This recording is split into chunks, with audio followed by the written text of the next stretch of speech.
Life is not a community project. I say what? Life is not a community project. Have you ever said yes while your heart was screaming no? Not because you wanted to, but because you didn't want to disappoint and you didn't want to look selfish, didn't also want to lose people.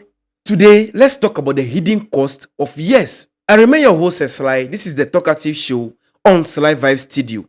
Let's talk. 2025 is ending, and by His grace, we are stepping very healthy, prosperous into 2026. So I'm sure that if we are to take this piece serious and take it into work, then 2026 is going to be a fruitful and prosperous year for us. So Fanta is also keeping us going. Let me sip a little. The old feeling. So let me draw your attention. There is a price we pay silently for overcommitment. So from childhood, we were taught that saying yes means you are being polite, you are being kind, you are being respectful, you are being reliable, and also you are being strong.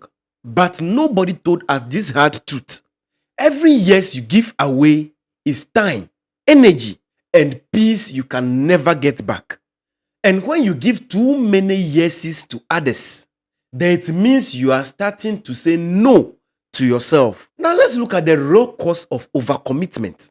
Let's unmask the real price.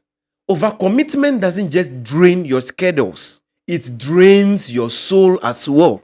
Because you are going to lose sleep, you will lose focus, you will lose creativity, and you will lose emotional balance. You will start to live on autopilot, tired, irritated, and empty. But still, you don't have any other choice than to keep smiling, still showing up, and still saying it is okay. But it is never okay. You are living a fake life. You are living in your shadows while making others smile. And the scariest part, people get used to the sacrifices you make, but they never feel your exhaustion.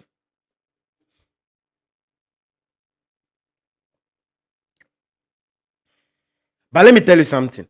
There is a time when saying yes stops being kindness and it becomes self betrayal. You cancel your dreams to fulfill someone else's comfort. You carry responsibilities that were never yours. You even feel guilty for resting. And that is not love, that is conditioning. Listen carefully. Burnout is not caused by doing too much, it is caused by doing too much of what doesn't align with you. But the question is, why do we keep saying yes? It is because we fear rejection, we fear being misunderstood, we fear being called difficult. But here's the truth, nobody is going to tell you and I. People who believe from your yes will rarely respect your boundaries. And people who truly values you will survive your no. Let's look at the power of conscious no. A conscious no is not rude, it is not selfish, but rather it is self-respect. It is rather self-actualization, self-realization. Anytime you say no to what drains you, then you say yes automatically to your health, your purpose, your peace. You don't owe everyone access to you. And you also don't owe explanation for protecting your energy and your sound mind. Life is not a community project. I say what?